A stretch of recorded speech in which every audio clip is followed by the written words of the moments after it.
விண்வெளியுடைய சில பகுதிகளை நம்ம டெலஸ்கோப் மூலமா பார்க்கும்போது அது வெறுமன வெளிச்சத்தை மட்டும் நமக்கு காட்டும். ஆனா சில இடங்கள்ல அந்த வெளிச்சமே நம்மளை ஏமாத்தும். மில்கிவே கேலக்சியுடைய ஒரு மூலையில ஆயிரக்கணக்கான புதிய நட்சத்திரங்கள் உருவாகிட்டே இருக்கு. அந்த பகுதியுடைய பேரு W51. பல ஆண்டுகளா இது ஒரு இருண்ட ஒண்ணுமில்லாத ஒரு இடமா தெரியும். அதுக்குள்ள என்ன நடக்குதுன்றது யாருக்குமே தெரியாது.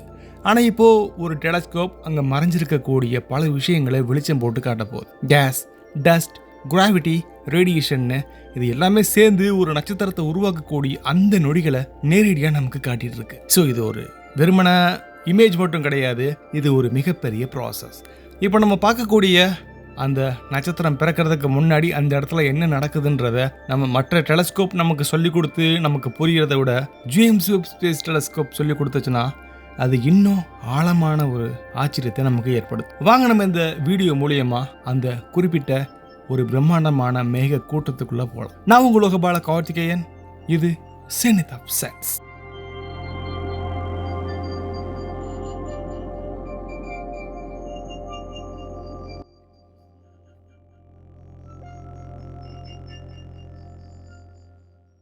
மில்கிவே கேலக்சியில் ஸ்பைரல் ஆர்ம் ஸ்ட்ரக்சர் அப்படின்னு ஒன்று இருக்கு. இந்த ஒரு பிரம்மாண்டமான பல கைகளில் முக்கியமான ஒன்று சாஜிட்டேரியஸ் ஆர்ம். இதுக்கு பக்கத்தில் W51 அப்படின்ற ஒரு காம்ப்ளெக்ஸான ஒரு இடம் இருக்கு.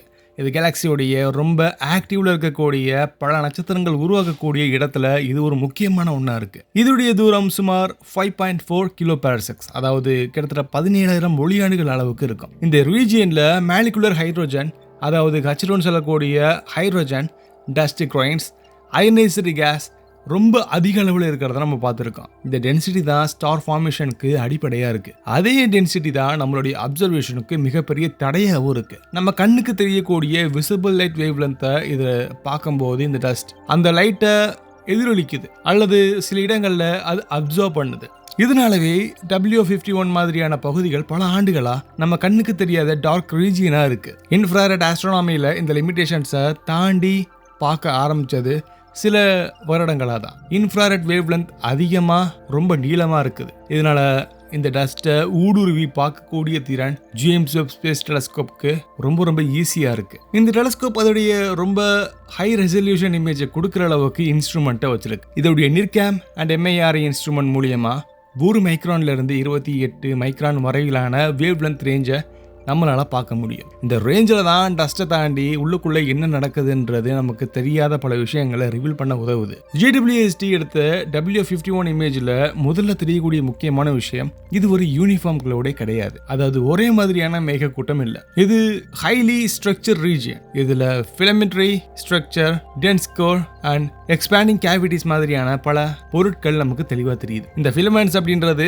கேஸை ஒரு இடத்துல இருந்து இன்னொரு இடத்துக்கு நகர்த்தக்கூடிய, சேனல் பண்ணக்கூடிய ஒரு பாத்வேவா இருக்கு, ஒரு பாதையா இருக்கு. கிராவிட்டி இந்த கேஸை இழுத்து குறிப்பிட்ட பகுதிகளில் டென்சிட்டியை அதிகரிக்குது. இந்த ரொம்ப டென்ஸான ரொம்ப அடர்த்தியான பகுதிகளில் கிராவிடேஷனல் கொலாப்ஸ் அப்படின்ற ஒரு நிகழ்வு நடக்க ஆரம்பிக்குது. இதுவே புரோட்டோஸ்டாருடைய ஃபார்மேஷனுடைய ஆரம்பம்னு சொல்லலாம். புரோட்டோஸ்டார் அப்படின்றது முழுமையா உருவான நட்சத்திரம் கிடையாது. இது ஆரம்ப நிலையில இருக்கக்கூடிய ஒரு சின்ன நட்சத்திரம். இந்த நிலையில கேஸ் தொடர்ந்து அந்த நட்சத்திரத்துடைய உள்பகுதி, இதை நம்ம இன்வெர்ட் கொலாப்ஸ்னு சொல்லுவோம், அந்த மாதிரியான ஒரு ஆக்டிவிட்டியே நடக்கும். சென்டர்ல மையத்தில் இருக்கக்கூடிய பகுதியில் டெம்பரேச்சரா இருக்கட்டும் அல்லது அழுத்தமா இருக்கட்டும் எல்லாமே நம்ம நினைக்கிறத விட ரொம்ப அதிகமா இருக்கு. ஆனா இங்க ஃபியூசன் இன்னும் ஆரம்பிக்கவே இல்லை. JWST உடைய அப்சர்வேஷன்ல இந்த புரோட்டோஸ்டாரை இன்ஃப்ராரெட் எமிஷன் மூலியமா பார்க்கும்போது நமக்கு பல விஷயங்கள் தெரியுது.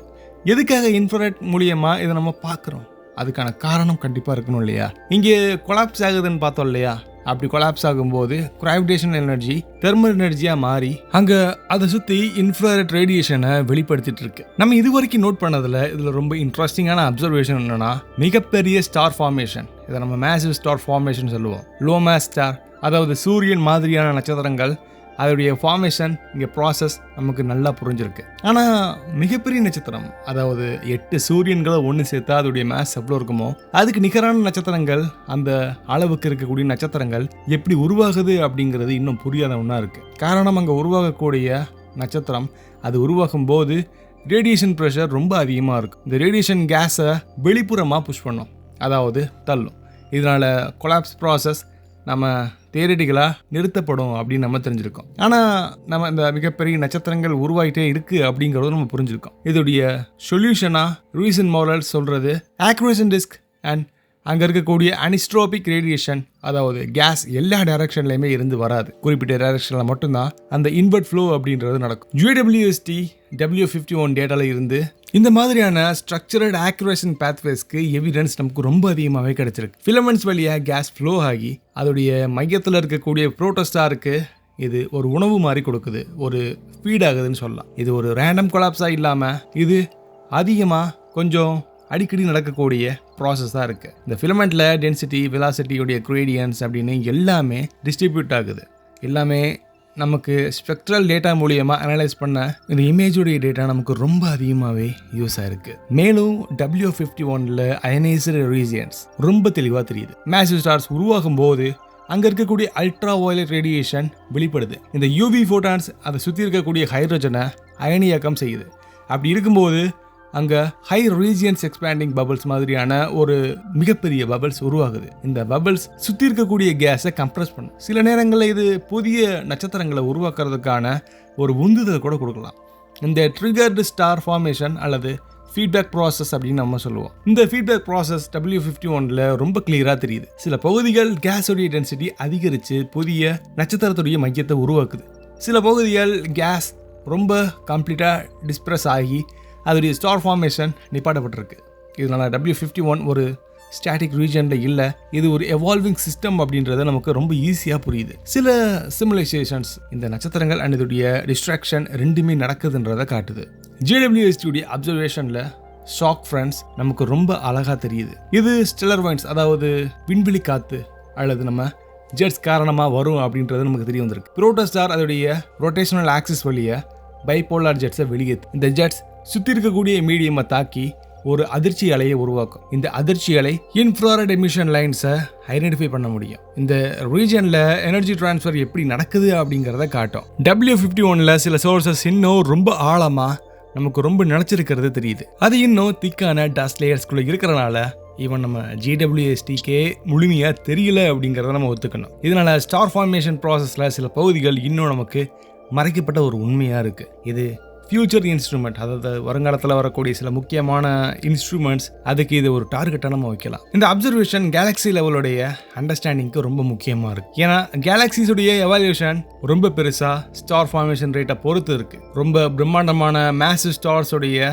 சூப்பர்னோவா வெடிப்பு ஹெவி எலிமெண்ட்ஸை உருவாக்கும். அந்த எலிமெண்ட்ஸ் தான் பிளானட்ஸ் அண்ட் பல முக்கியமான விஷயத்துக்கு அடிப்படையாக இருக்குது. அதனால் W51 மாதிரியான ரீஜியன்ஸை நம்ம படிக்கிறதன் மூலியமாக இன்டெரக்டாக நம்மளுடைய பல விஷயங்களை நமக்கு தெரிஞ்சுக்கலாம். டேட்டா அனாலிசிஸில் ஸ்பெக்ட்ரோஸ்கோப்பி முக்கிய பங்கு இதுக்கு கண்டிப்பாக இருக்குது. JWST ஸ்பெக்ட்ரல் டேட்டா மூலியமாக chemical composition, density and velocity மாதிரியான பல பேராமீட்டர்ஸை நம்ம மெஷர் பண்ண முடியும். இதில் மாலிகுலர் லைன்ஸ், அதாவது CO, H2 and ionised lines நம்ம Ne2Si3 இந்த மாதிரியான பல விஷயங்கள் பயன்படுத்தப்படுது. இந்த டேட்டாவை கம்பைன் பண்ணி ஒரு 3D ஸ்ட்ரக்சர் அண்ட் டைனமிக்கல் மாடலாக உருவாக்கணும்னா நமக்கு பல விஷயங்கள் வெளிப்படுத்தப்படுது. இந்த ஒட்டுமொத்த அப்சர்வேஷனுடைய முக்கியமான மாற்றத்தை காட்டுது. இதுக்கு முன்னாடி நம்ம ஸ்டார் ஃபார்மேஷனை ஒரு சிம்பிளான ஒரு மாடலாக மட்டும்தான் பார்த்தோம். ஆனால் இப்போது அது மல்டி ஸ்கேல், மல்டி ஃபிசிக்ஸ் ப்ராசஸை நமக்கு வெளிப்படுத்துது. இதில் கிராவிட்டி மட்டும் இல்லாமல் radiation, magnetic field, turbulence, feedback எல்லாமே ஒரு முக்கியமான ஒரு ப்ராசஸாக இருக்குது.